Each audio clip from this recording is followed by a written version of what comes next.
수업 시작하겠습니다. 지난주에는 우리가 정치에 대해서 살펴봤고요. 이번 주에는 종교에 대해서 살펴볼 시간이에요. 지난 시간에 우리가 그 정치를 상부 구조로 보고 정치 예하의 하부 구조들이 경제, 종교, 학문, 교육, 예술 이런 식으로 구조화될 수 있다 이렇게 제가 얘기를 했고, 또 그 말미에 사실 종교는 좀 다음 시간에 종교 얘기할 때 좀 얘기가 돼야 되는 부분이 있다 이렇게 얘기를 했습니다. 왜 그러냐면 일반적으로 그 정치하고 종교는 이렇게 대등하게 취급을 하는 경우가 있습니다. 정치하고 종교가 이렇게 팽팽하게 자리 다툼을 하고 있는 그런 상황이 있는데, 이런 걸 보고 이제 우리는 정교 분리주의에 입각한 그 상황이다 이렇게 얘기를 할 수가 있어요. 그래서 정치는 교회의 활동을 관여하지 않고 또 교회에 해가 되는 법을 만들지 않고, 원래 정치는 모든 그 하부 구조들을 통치할 수 있는데 필요한 법을 만들어야 되잖아요. 그러면 종교가 정치의 하부 구조에 들어있다면 당연히 교회도 법을 만들어서 교회를 통치해야 되겠죠. 그런데 사실은 그렇지 않다는 거예요. 그리고 교회의 세금도 물리지 않는다. 이러한 것이 이제 정교 분리주의에 입각한 그 장치인데, 이것 때문에 사실은 정치하고 종교가 이렇게 대등하게 서로 어떻게 보면 경쟁하듯이 이런 이제 위치를 차지하고 있다고 볼 수가 있어요. 하지만 모든 것이 올바르게 된다면 종교는 정치의 하부 구조 하나로 이렇게 예속될 수가 있다, 그런 얘기를 했습니다. 여러분들 어떻게 생각하세요? 지금 정치 자리에 종교가 들어간다. 그러면 여러분들 환영할 사람이 얼마나 될까요? 물론 종교인들은 그렇게 하려고 노력하죠. 중세 시대에도 그랬어요. 종교가 뭐냐? 이거에 대해서 생각을 해봤죠. 사실 그 정치란 무엇인가의 정치의 정의도 사람들마다 다 다르다, 합의될 수 없다, 그런 얘기를 했었던 것처럼 종교도 마찬가지입니다. 종교학자들, 종교인들조차도 물으면 다 종교에 대해서 정의가 다르다는 것. 그런데 저는 이제 이렇게 봤어요. 종교라고 하는 말 자체는 최고의 가르침이란 뜻이랍니다. 그럼 종교는 어떤 모습을 취하고 있나, 그 종교의 모습을 그려본다면 이렇게 그럴 수 있을 것 같아요. 교주가 있고 신자가 있는 그런 구조죠. 그리고 교주가 신자를 가리키는 그런 상하 관계이기 때문에 위계의 구조를 지니고 있다고 볼 수가 있어요. 그리고 종교가 최고의 가르침이라고 했는데, 그 가르침의 그 내용이 뭐냐, 무엇을 종교는 가리키느냐, 그것이 궁금하죠. 그것은 이제 진리, 종교에서 진리를 빼면 아무것도 아니죠. 그래서 종교에서 가리키는 최고의 그 가르침이라고 하는 것은 진리를 가리키는 거고, 그리고 길을 가리키는 거다. 진리를 바탕으로 찾은 길을 또한 가리키는 거다. 그리고 교주는 한마디로 말하면 그 진리와 길을 깨달은 자죠. 그 진리와 길을 깨달은 자가 교주가 되는 거고, 그리고 신자는 당연히 그 진리와 길을 믿는 자죠. 교주가 깨달은 진리와 길을 그대로 사실로서 믿는 자, 이것이 바로 신자의 의미가 되겠죠. 그래서 종교라고 하는 것은 교주가 깨달은 진리와 길을 신자들에게 가리켜서 신자들이 그것을 믿는 그런 사회적인 현상이다, 이렇게 정의를 할 수가 있겠네요. 그러면 이런 종교는 왜 있을까요? 인간은 왜 이 종교를 만들었나? 종교는 인간이 만든 거죠. 뭐 땅에서 갑자기 솟아난 게 아니죠. 자, 그러면 인간은 왜 종교를 만들었을까요? 종교는 진리를 위한 것인가, 인간을 위한 것인가? 종교는 신을 위한 것인가, 인간을 위한 것인가? 답은 이거일 거예요. 종교는 인간을 위한 것이다. 인간을 위해서 인간이 종교를 만든 거죠. 필요하기 때문에 종교를 만들었을 거예요. 분명히. 그러면 종교가 인간을 위해서 있는 거라면 도대체 인간이 무엇을 위해서 있는 건가? 이렇게 다시 또 질문을 해볼 수가 있죠. 인간을 살펴보면 인간은 정신적인 존재이기도 하고 육체적인 물질적인 존재이기도 하죠. 물론 종교가 인간의 육체적인 질병을 치유하는 그런 관점도 있지만 더 핵심적인 것은 종교는 인간의 정신적인 측면과 관련이 더 있다고 볼 수 있죠. 그래서 쉽게 말하면 종교는 인간의 내면을 위한 거다. 건강성을 위한 거다.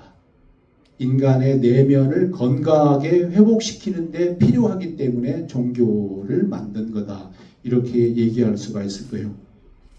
그러면 그 종교는 어떠한 방법을 통해서 인간의 내면을 건강하게 회복시켜 줄까요? 살펴보니까 진리를 깨달아서 진리를 믿음으로써 아까 종교의 구조에서도 얘기했죠. 인간이 건강한 내면을 회복하기 위해서는 진리를 깨달아라. 이렇게 얘기하는 것 같아요.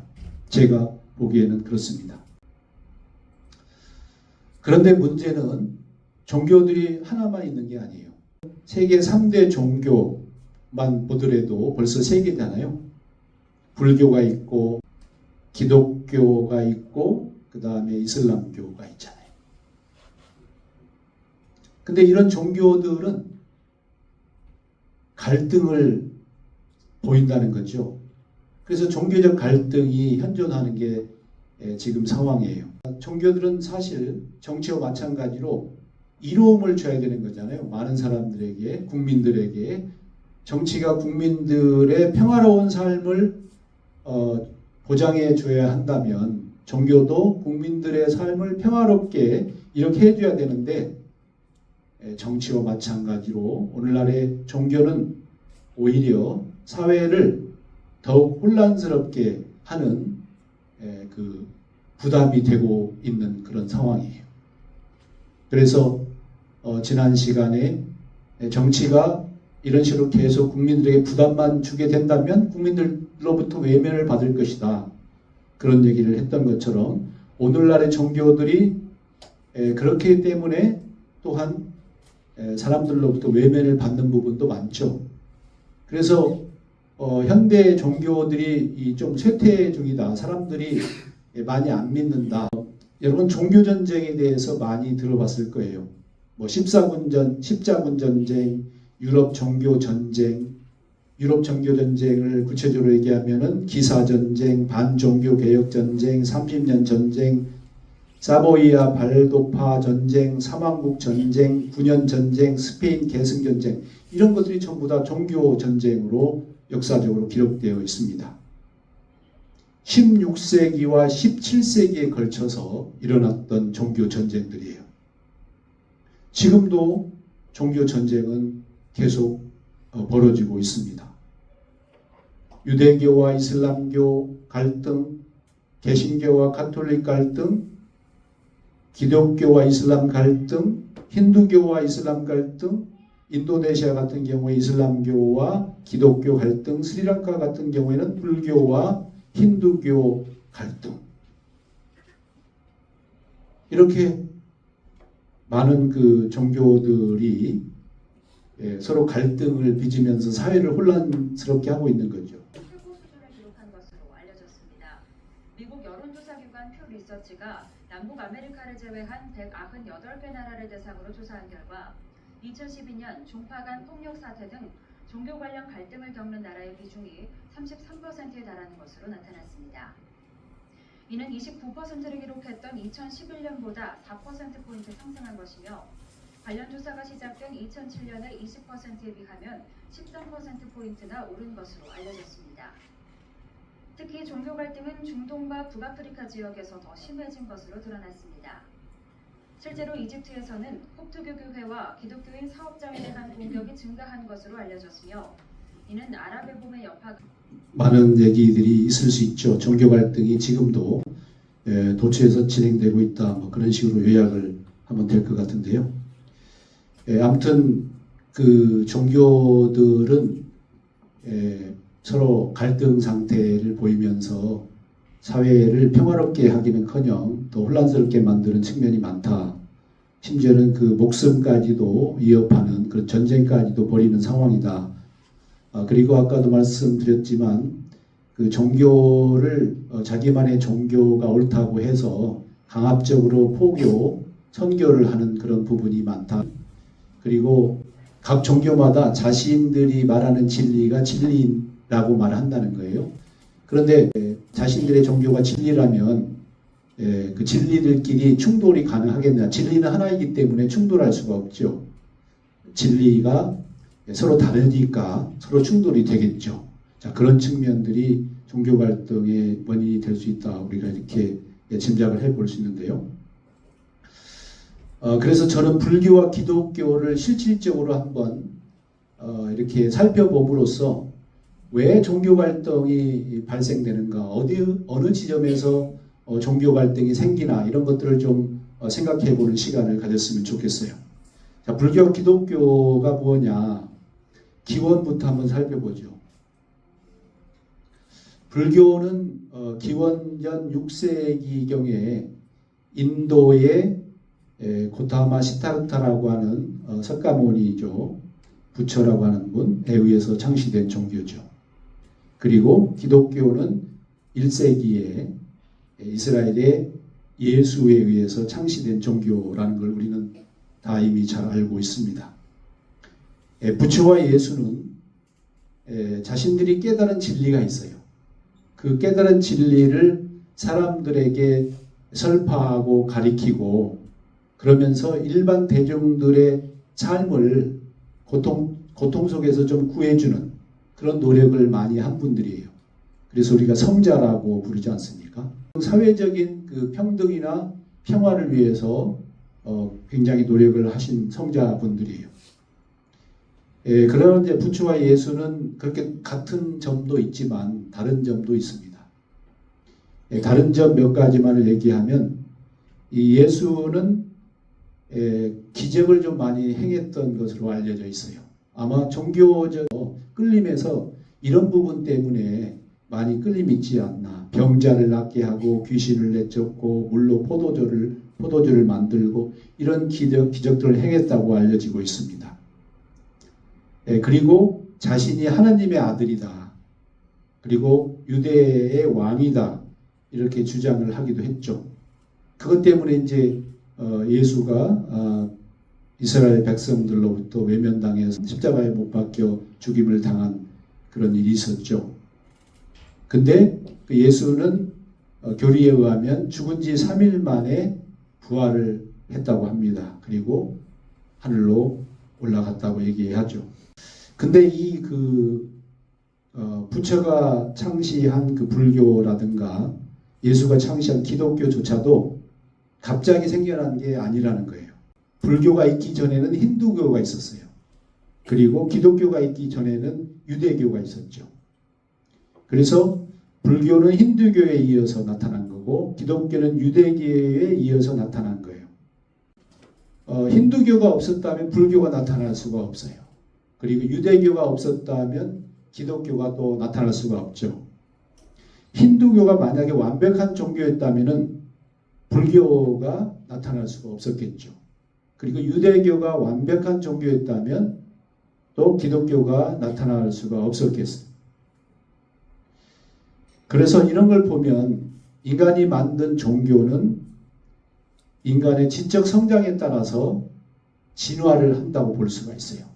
그러니까 처음에 나타난 종교가 완벽하게 나타나지 않기 때문에 시간이 가면서 인간의 지적인 성장이 이루어지면서 종교도 진화를 하는 거예요. 좀 더 참 종교로, 더 진리에 가까운 종교로 이렇게 변화를 하는 것이죠. 그렇게 이해하는 것이 적절하지 않나 저는 그렇게 생각을 합니다. 그러면 불교와 기독교의 목적은 뭘까요? 제가 찾아본 바로는 불교는 극락이 목적이고 기독교는 천국에 가는 것이 목적이에요. 그래서 여러분들도 많이 들었겠지만 우리가 전도할 때 예수 믿고 천국 가세요. 뭐 이런 얘기를 많이 듣잖아요.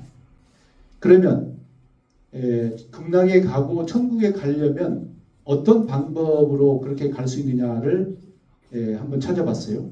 그랬더니 불교에서 극락에 가려면 해탈을 해야 된대요. 해탈이라고 한 방법을 통해서 극락에 갈 수 있다고 얘기하고요. 기독교에서 천국에 가려면 구원을 받아야 된답니다. 구원을 받아야 천국에 갈 수 있다고 이렇게 얘기해요. 그러면 해탈과 구원은 무엇을 통해서 또 이룰 수 있나를 봤더니 그것이 바로 진리에 대한 깨달음이나 믿음이에요. 불교에서도 진리에 대한 깨달음이나 믿음을 통해서 극락에 갈 수 있고 기독교에서도 진리에 대한 깨달음이나 믿음을 통해서 천국에 갈 수 있다고 이렇게 얘기하는 것을 제 나름대로는 그렇게 파악을 했습니다. 그런데 좀 차이점들이 있는 걸 봤어요. 불교 같은 경우에는 내가 스스로 진리를 깨달아서 극락에 갈 수 있다고 이렇게 얘기를 합니다. 그래서 이런 신앙을 우리가 자력신앙이라고 이렇게 얘기하는 것을 확인했어요. 근데 기독교는 좀 다릅니다. 기독교는 천국에 가려면 그리고 구원을 받으려면 내가 스스로 그렇게 되질 않아요.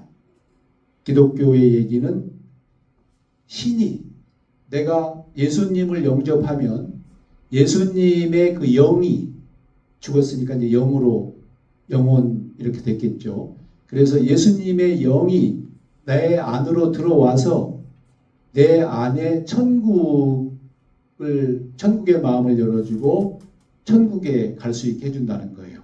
이것이 기독교적인 믿음인데 이런 것을 타력신앙이라고 합니다. 내 스스로 자력으로서 내가 구원받을 수 있는 게 아니고 신을 믿음으로써 신이 나를 구원해 줘서 내가 천국 가는 거다. 이런 개념이죠. 이렇게 다른 점이 있더라는 걸 제가 발견했고요. 그러면 저는 이제 불교와 기독교는 무엇이 같고 무엇이 다른가라는 관점에서 한번 살펴봤어요. 그러면 불교에서 말하는 극락하고 기독교에서 말하는 천국은 다른 곳인가 같은 곳인가? 그것이 궁금했어요. 여러분들은 어떻게 생각했어요? 기독교에서 말하는 천국하고 불교에서 말하는 극락, 그것이 같을까요? 다를까요? 불교의 경전에 보니까 범부들이 청정한 자성을 모르기 때문에 제 몸속의 정토를 알지 못하고 동방이니 서방이니 하면서 찾고 있다. 깨달은 사람은 어디에 있더라도 마찬가지이다 라고 하였다. 수행의 마음을 기울인다면 집에 있어도 청정한 도량이요 청정 도량인 사찰에 머물러 있어도 수행의 마음을 두지 않고 번뇌로운 마음이라면 혼탁한 지옥이다.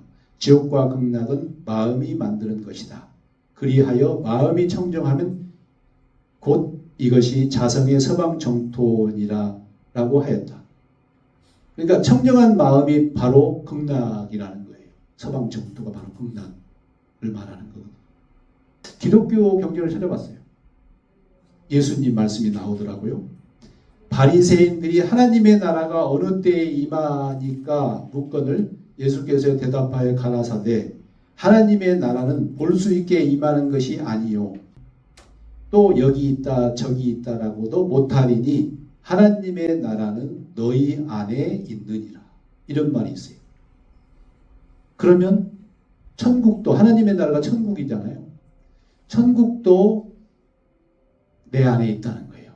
천국도 여러분의 마음 안에 있다는 거예요. 결론적으로 천국과 극락은 인간 안에도 있다. 그러면 궁금하죠? 내 안에 있는 천국과 극락은 어떤 모습일까? 내 안에 무엇이 천국이고 무엇이 극락일까?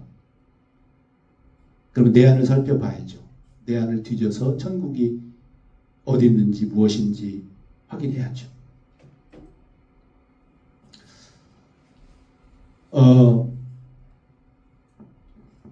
부처나 예수 이전의 사람들은 극락이나 하나님의 나라 천국이 하늘에 있다고 생각했어요. 그리고 죽어서 갈 수 있는 곳으로 믿었죠.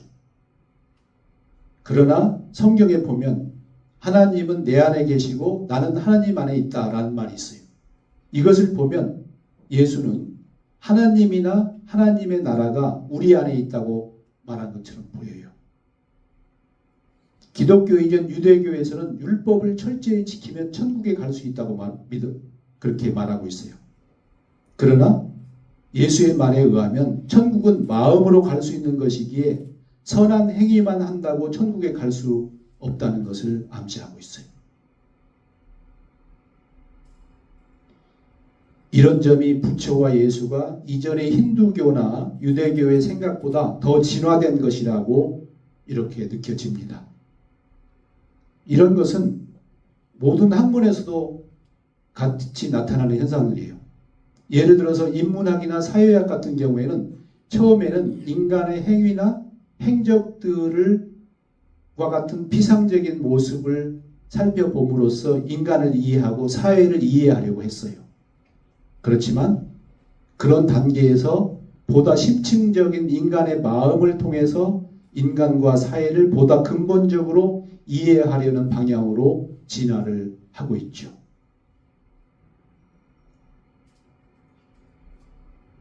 그래서 이제는 그 행동이나 행실, 율법 이런 것이 아니고 마음이 중요하다 이렇게 온 거예요. 그러니까 예수님이 와서 율법이 중요하지만 그것만 가지고는 안 된다. 마음이 더 중요하다. 마음으로 천국 가는 거다. 율법 잘 지킨다고 천국 가는 거 아니야. 마음으로 천국 가는 것이기 때문에 마음에 천국을 갈 수 있어야 죽어서 밖에 있는 천국도 갈 수 있단다. 이런 얘기를 하는 것처럼 보입니다. 그래서 그러면 내 안에 극락과 천국이 뭔지 제가 확인해 봤어요. 내 안에는 공의 내면 아니면 현의 내면 두 가지 내면뿐이 없어요. 내 내면을 전체적으로 보면 공의 내면 아니면 현의 내면 뿐이다. 그러면 이 안에 극락이나 천국이 있어야죠. 나의 내면에 극락이나 천국이 있다면 이 두 가지 중에 어느 한쪽이 천국이고 한쪽이 지옥이에요. 어느 한쪽이 극락이어야 되죠. 어느 쪽이 극락이고 천국일까요? 여러분들은 감이 오죠? 왼쪽이죠. 공의 내면, 이 바로 극락과 천국이라고 얘기할 수가 있어요.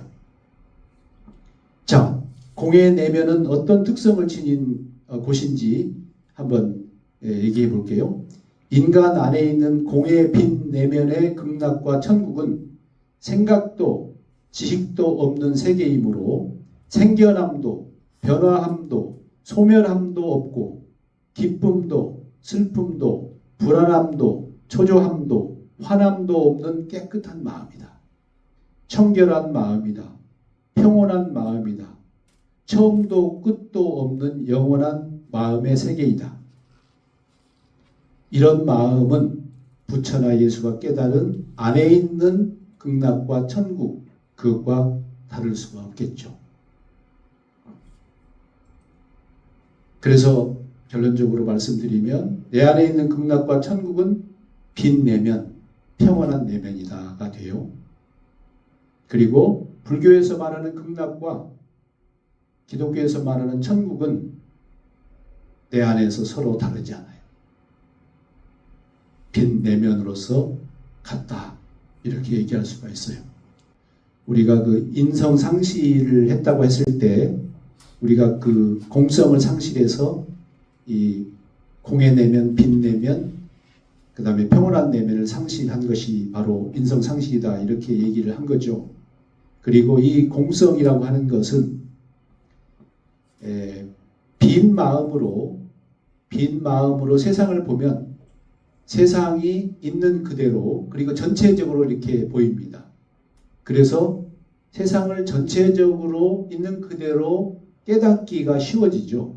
그렇기 때문에 이 공성이라는 것은 평온함 자체를 제공해 주는 그 중요함 뿐만이 아니고 세계를 전체적이고 있는 그대로 깨달을 수 있게 해서 지혜를 얻게 해주는, 앞에서 우리가 얘기했듯이 그 진리를 통해서 올바른 삶이 무엇인가라고 하는 그 지혜를 얻도록 해주는 역할을 하기 때문에 이 천국과 극락은 굉장히 중요한 거죠. 내 안의 극락과 천국에 이르는 길, 해탈과 구원은 무엇인가 라고 물어봤어요. 그러니까 천국과 극락에 가려면 해탈과 구원을 해야 되는데, 해탈과 구원이란 게 뭐냐? 내 안의 해탈과 구원은 빈 내면, 평안한 내면의 극락과 천국을 회복하는 것이다. 그러니까 현 내면에서 빈 내면을 회복하는 거예요. 현 내면에서 빈 내면으로 마음이 전환이 되는 거죠. 그러기 위해서는 내면과 외면의 현상으로부터 자유로워야 돼요. 현상에 대해서 자유로워야 돼요. 현상에 대해서 자유로우면 공성이 회복이 되죠. 공성이 회복이 되면 빈 마음, 평온한 마음이 펼쳐지는 것이죠. 우리가 해탈과 구원을 하지 못하는 이유는 현의 내면 그리고 외면의 물질 현상으로부터 자유롭지 못하고 그것에 집착을 하기 때문이라고 우리가 얘기했어요. 그래서 현상에 대한 집착 때문에 우리가 그것으로부터 자유를 얻지 못하기 때문에 공성이 회복이 안 돼서 현의 공의 내면, 평온한 내면이 회복이 안 되는 것이다. 그것이 바로 해탈과 구원인데, 그래서 해탈과 구원을 하려면 현상에 대한 자유로움이 있어야 된다. 그것에 집착하면 안 된다. 그 얘기가 되고요. 역시 불교에서 말하는 해탈, 기독교에서 말하는 구원은 서로 다른 것이 아니었어요. 이것도 기독교, 불교가 다 같다는 것을 지금 얘기하는 거고요. 그 다음에 극락과 천국에 이르게 하는 해탈과 구원을 하려면 또 어떤 방법으로 해탈과 구원이 이루어질까를 찾아봤더니 불경에 이런 말이 있어요. 너희들은 내가 한 말이라고 무조건 믿지 마라. 너희가 스스로 생각해서 그것이 진실로 옳다고 생각할 때 그것을 따르라. 너희는 어떤 것에도 의지하지 말고 너희 스스로를 의지하고 오직 진리만을 의지하라. 진리란 말이 나왔어요. 청정한 믿음을 가진 사람은 마음이 자유롭고 마음이 자유롭다는 말이 나왔어요. 지혜로운 사람은 알므로부터도 자유롭다. 지식의 마음이 바로 현의 마음이잖아요. 그 지식으로부터 자유롭다. 그러니까 진리와 자유예요. 진리와 자유가 중요한 거예요. 진리와 자유, 이것이 바로 구원과 해탈의 길이죠. 기독교도 찾아봤어요. 또 예수의 말이 나왔어요. 그러므로 예수께서 자기를 믿는 유대인들에게 이르시되 너희가 내 말에 거하면 참으로 내 제자가 되고 진리를 알지니 진리가 너희를 자유롭게 하리라. 예수님도 이렇게 얘기했어요. 진리를 알면, 깨달으면 네가 자유로워진다. 그러면 너는 천국에 가는 거야. 구원되는 거야. 라고 얘기하고 있는 거예요. 그들이 대답하되 우리가 아브라함의 자손이라 남의 종이 된 적이 없거늘 어찌하여 우리가 자유롭게 되리라 하느냐. 지금 말을 잘 못 알아듣고 있는 거죠. 마음에서 얘기하고 있는데 지금 내가 종이 아닌데 뭐 자유롭지 못하고 얘기하냐, 못하다고 자유롭지 못하다고 얘기하는 거냐. 예수께서 대답하시되 진실로 진실로 너희에게 이르노니 죄를 범하는 자마다 죄의 종이라. 종은 영원히 집에 거하지 못하되 아들은 영원히 거하나니 그러므로 아들이 너희를 자유롭게 하면 너희가 참으로 자유로우리라. 예수님이 자기는 하나님의 아들이라고 이렇게 얘기했다고 했잖아요. 그래서 여기서 아들이라는 말이 나온 거예요. 영이라고 하는 것은 사람에게 다 있는데 예수님도 있죠. 그 영은 또 어디서 왔어요? 우주 근원에서 왔죠. 근데 그 우주 근원이 하나님이에요. 기독교에서도 하나님은 영이라고 이렇게 얘기하고 있어요. 그러면 하늘에 있는 영, 그 하나님의 영에서부터 예수님의 영이 온 거죠. 그러면 그것은 바로 예수님이 하나님의 아들이라는 의미일 수 있고, 그 다음에 하느님도 영이고 예수님도 영이면 예수님도 하느님인 거죠. 이거는 예수님뿐만이 아니고 우리 모든 인간이 다 마찬가지예요. 여러분의 영은 어디서 왔나요? 근원에서 왔죠. 예수님도 근원에서 온 것처럼 근원의 하나님의 영에서 온 거예요. 그러면 여러분들도 하나님의 아들인 거예요.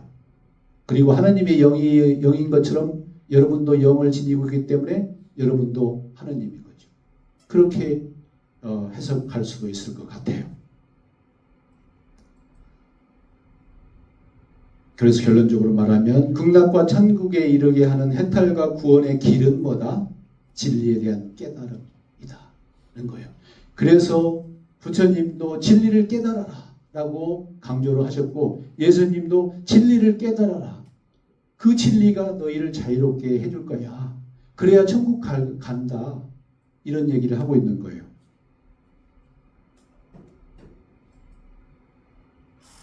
진리가 나를 현상으로부터 자유롭게 해주기 때문에, 그럼으로써 공성이 회복되고, 그 공성이 회복되면 빈 마음, 평온한 극락과 천국의 마음이 내면에 펼쳐지는 거죠.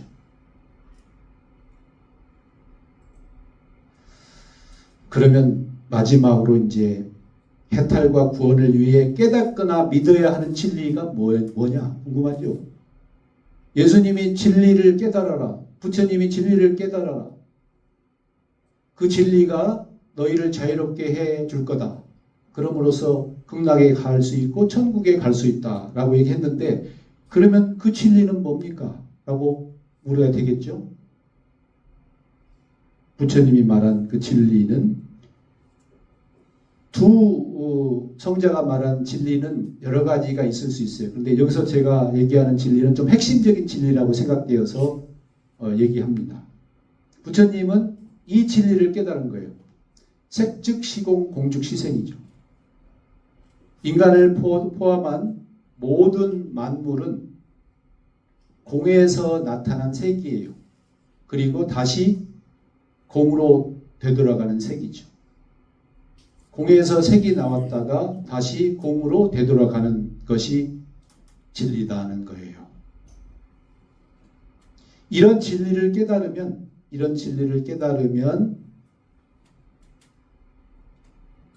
현상에 대해서 자유로움을 느낀다는 거죠. 이런 진리를 깨달으면 현상에 대해서 자유로움을 느낀다. 현상에 대해서 자유롭게 되면 공성이 발현이 되어서 내면이 빈 마음, 평온한 마음, 극락과 천국의 마음이 생긴다. 기독교는 뭐라고 얘기하던가요? 만물은 하나님이 창조한 피조물이라는 거예요. 인간은 죄를 지어서 하나님의 천국에서 쫓겨났다는 거예요. 그래서 하나님을 믿고 하나님이 존재한다는 사실을 믿고 그 죄를 회개하면 하나님이 용서를 해주실 거고, 그러면 다시 하나님의 천국으로 되돌아갈 수 있다고 말하는 거예요. 이게 기독교 얘기죠. 이 진리가 서로 다르죠. 왜 달라요? 불교에서 부처님이 깨달은 그 진리 중에는 만물의 근원이 공이에요. 공. 예수님이 깨달은 그 만물의 근원은 하나님이에요. 이렇게 다르죠. 이 다른 것 때문에 종교 갈등이 생기는 거예요. 기독교인들은 하나님이 계시다라고 믿는데 불교 신자들은 하나님은 없다라고 믿는 거예요. 그러므로 갈등이 생길 수밖에 없죠. 전혀 하나가 될 수가 없어요. 정상의 진리가 있다는 두 산은 같은 산일까? 백성호 기자의 현문우답에 나온 내용을 제가 책에다가 실어놨는데, 그 얘기를 들으면 좀 이해가 더 될지 모르겠어요. A국의 변방에 산이 있습니다. A국 사람들은 세상에서 가장 높은 산이라고 부릅니다. 국경을 맞댄 B국의 변방에도 산이 있습니다. B국 사람들은 어떤 산보다 더 높은 산이라고 부르죠. 정상은 늘 구름에 가려져 보이질 않습니다. 사람들은 궁금해할 따름이죠. 정상에는 무엇이 있을까? 꼭대기에는 어떻게 생겼을까? 거기서 보는 풍경은 대체 어떨까? 전설도 있습니다. A국에는 산의 정상에 진리가 있다는 말이 전해지고 있죠. B국도 마찬가지죠. 정상에는 영원한 생명이 있다는 옛말이 내려오고 있습니다. 숱한 사람들이 그 산을 올랐습니다. 그러나 중간 생략하고요. 정상까지 오른 사람이 없다는 거고, 그렇다고 정상에 올랐던 이가 전혀 없었던 것은 아닙니다. A국에선 2500년 전에 석가모니라는 사람이 정상을 밟았다고 하네요. B국에선 2000년 전에 예수라는 이가 정상에 있었다고 합니다. 이들에 대한 기록도 있습니다. 바로 불경과 성경이죠. 그런데 불경과 성경에서 말하는 남쪽과 북쪽의 등산로, 주위 풍경은 사뭇 다릅니다. 결국 사람들은 말하기를 이 산은 이 산이고 저 산은 저 산일 뿐이라고. 그러니까 예수님이 정상에 올랐다고 얘기하고 부처님이 정상에 올랐다고 얘기하는데 그 각자 정상에서 말하는 것은 다르다는 거예요. 그러면 같은 산을 오른 것이 아니죠. 그래서 오늘날 종교가 이렇게 갈등을 빚는 거다. 신이 있다는 거고 아무것도 없다는 것은 천지 차이잖아요. 물론 불교하고 기독교뿐만이 아니고 기독교 내에서도 상당히 많은 분파들이 있고 또 갈등이 되죠. 근데 제가 마음의 원리에서 보니까 불교의 진리를 진실로 믿어도 천국에 가고 기독교의 진리도 진실로 믿으면 빈 마음, 평온한 마음에 이를 수가 있다는 것을 제가 발견했어요. 그러니까 그 진리가 사실이냐 아니냐는 중요하지가 않아요. 그 진리를 진실로 믿으면 내가 천국에 갈 수 있느냐 없느냐가 중요한 것이죠. 그런데 실제로 여러분들이 어느 쪽이든 그 진리를 진실로 믿기만 하면 천국에 갈 수 있다는 거예요. 그러니까 종교에서 말하는 진리가 참이냐 거짓인사가 중요하지 않기 때문에 중요한 것은 그것을 진실로 믿으면 똑같은 곳 천국과 극락 평온한 되면 빈 마음에 이르게 되느냐가 중요한 거예요. 그걸로 결과를 확인해서 믿으면 되고 서로 다른 믿음을 갖더라도 가는 곳은 같은 곳이기 때문에 싸울 필요도 없죠. 그래서 종교 화합에 장이 마련될 수 있을 거다 그렇게 생각이 듭니다. 결론 부분 말씀을 드려야 될 것 같아요. 올바른 종교,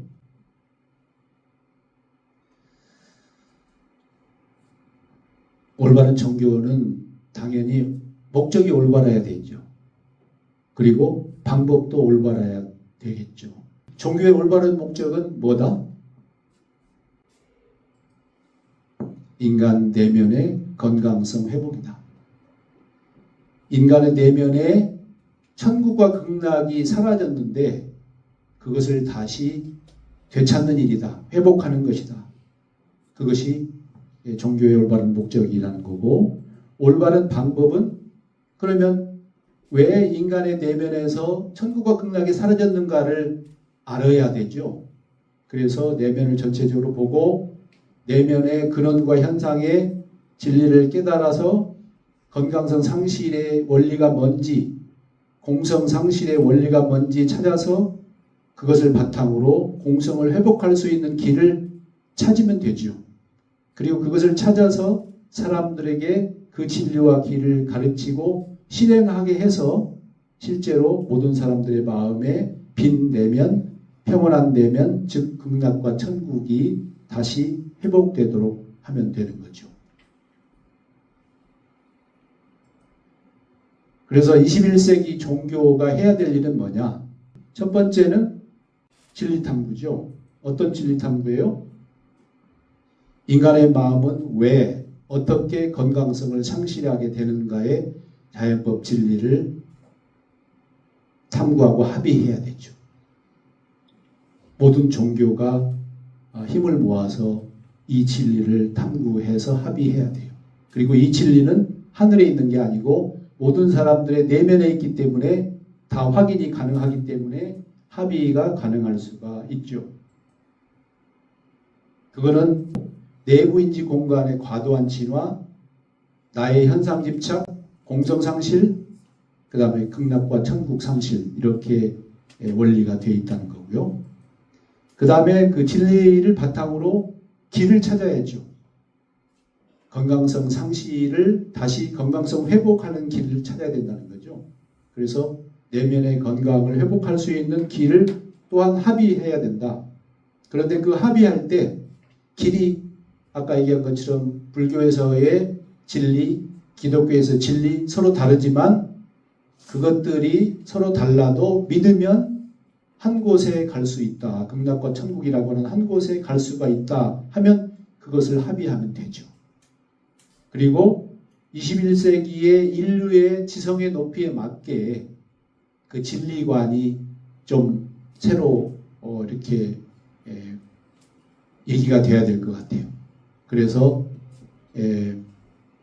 신인가 공인가를 근원이라고, 만물의 근원이라고 이렇게 보편적인 용어로 바꾸어서 이렇게 하는 것도 하나의 합의할 수 있는 방법이 되겠죠.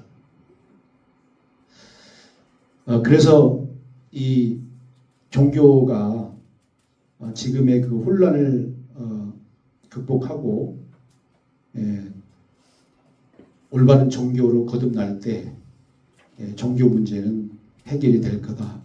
이렇게 볼 수가 있습니다. 불교에서는 그 전생에 죄를 지은 악업 때문에 그것이 원인이 되어서 이제 오늘의 지금 불행이 있다고 하는 건데 그 죄는 너무나 막연하게 우리가 느껴지고, 기독교에서는 하나님이 창조한 태초의 인류의 조상 아담과 이브가 뱀의 꼬임에 속아 하나님의 말을 거역하고 선악과 열매를 따먹은 그 원죄 때문에 오늘날에 우리가 이렇게 됐다라고 그 원인론을 얘기하는데, 그거는 좀 이제 수정이 돼야 될 거다. 21세기 인류의 그 지성의 눈높이에 맞게 원인론에 대한 수정도 이루어져야 된다. 저는 이렇게 보고 있습니다. 오늘 중요하다면 중요하지만 논란이 많은 종교에 대한 얘기를 했는데요. 우리가 그 대화할 때 피해야 된다고 하는 주제가 두 가지 있다고 얘기하고 해요. 하나는 정치 문제, 또 하나는 종교 문제라고 하는데 우리는 그것을 맞닥뜨려서 지난주 정치, 오늘 종교에 대해서 이렇게 살펴봤습니다. 다음 주에는 학문과 예술 편으로 넘어가서 오늘의 학문과 예술은 무엇이 문제이기에 올바르다고 말할 수 없는가, 그거에 대해서 생각해 보도록 하겠습니다.